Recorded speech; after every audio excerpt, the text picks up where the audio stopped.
All right, so what do we make of Josh Allen and the Bills? They got a much-needed win last night, Jason. A win is a win is a win is a win, but, we also have to talk about how they played. Yeah, a win is a win, and I think strategically, you look at the way they started that game.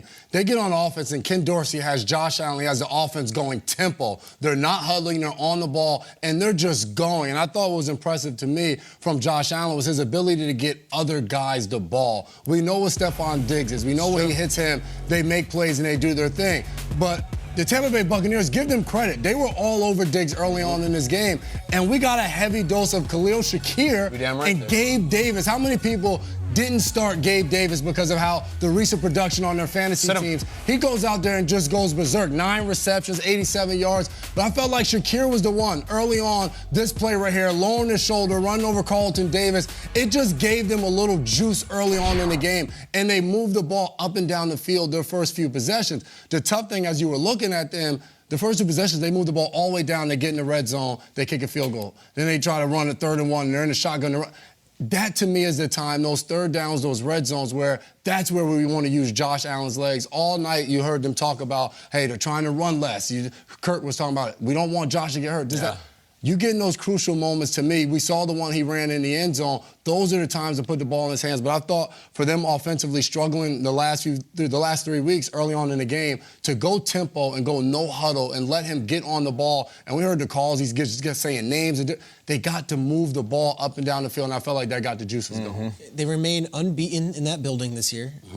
Josh Allen's never lost on Thursday Night Football, and I felt like they utilized him correctly, right, Jason? It was, yes, he's going to run when necessary, but he's also going to be safe and be smart and pass the ball. But the runs had a certain, and I don't want to mock the low positive or what he was saying. He had a certain joy to him yesterday. He was up. He had swagger. And in this drive here, when he goes for the touchdown, it's like you feel the weight of the world finally off him. That's the kind of stuff we want to see from Josh Allen. And I know he threw for 360 yards. I was watching him with his legs because that's what makes him so dangerous. And he was great on the ground.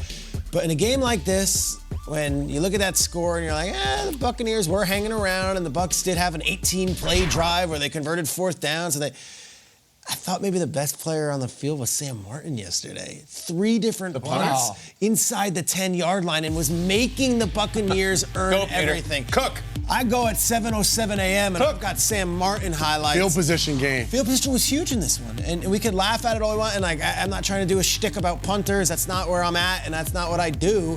I think he was really good last night. And this is going to be the difference in games when they do end up having to play Cincinnati next week, or they do have to play the Chiefs in a playoff game. They owned the special teams game last night, and we saw the Bucs miss their field goal. Then they kind of oddly before the half tried to draw them offsides on a field goal attempt, and the Bucs were all out of whack. The Bills had their stuff tightened up, and they were ready to go. They win by 6. It wasn't pretty. We're not putting it in the Louvre, but it was Josh Allen having fun, and it was special teams delivering where they had to. It's a third of the game. It matters. If you love ball, you got to go to special teams. I'm a Sam Martin guy. You're a Sam. I go way back with Sam. Denver, Detroit, love Sam. I've never known this about you. I don't think we ever have. Sam Martin. That's pretty cool.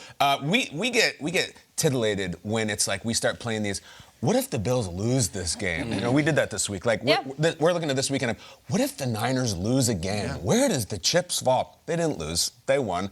This to me is like an Al Bundy Married with Children. You get home from work and you just sit on the couch, you just belt buckle, and you just give me a beer. I'm tired as hell. There wasn't a great work day, but I got through it and I'm done. This is undo the belt buckle on the couch and have a beer win. Ugly as hell, sure. They started slow again. They weren't good in the first quarter again. This was not we solved all our problems and recruits. There wasn't. There's problems there still.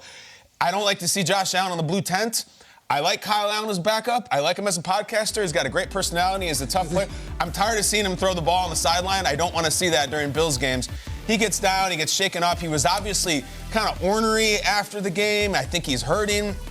But it's over. They won. They needed a win so bad. I don't care if it's 2-0 or 56-53. They got the win. And one of the buzz phrases this week we've been talking about, also because of the Niners, the grimy games.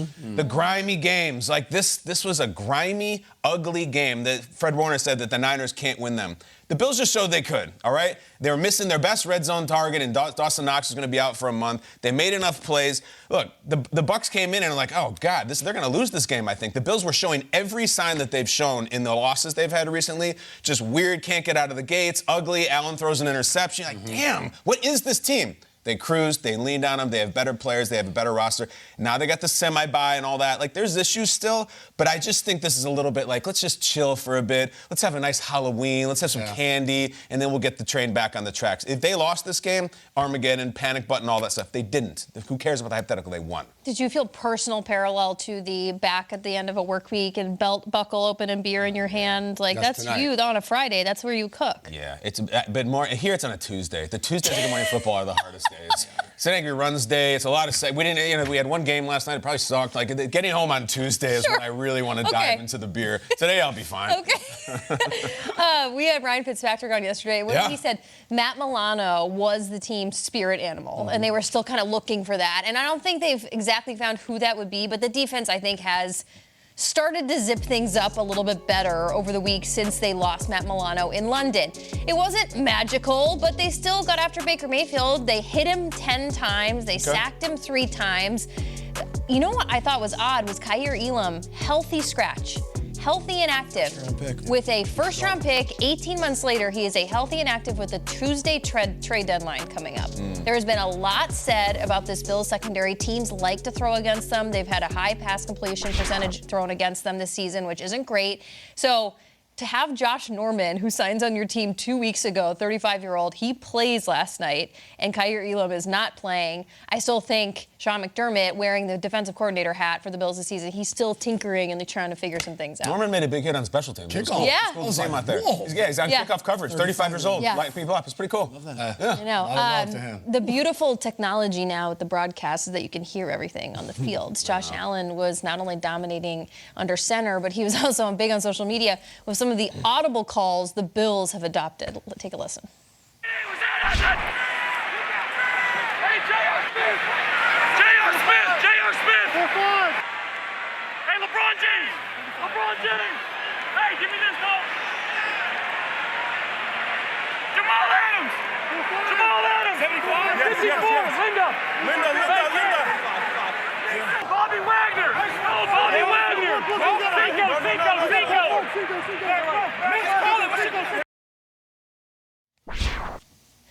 Just so we all are clear, the first one you heard was J.R. Smith, not Taylor Swift. Great. Okay, we were concerned. Peter, you hear that? It's fun. It's a fun listen. Loved it. I love it. Love the technology. I love that. The LeBron James play, I was hoping for some amazing play. It wasn't a great play after he called. Really? Yeah, he got sacked. Is that He got offensive taken to down. LeBron? I was like, come on. LeBron, the GOAT, deserves better than that.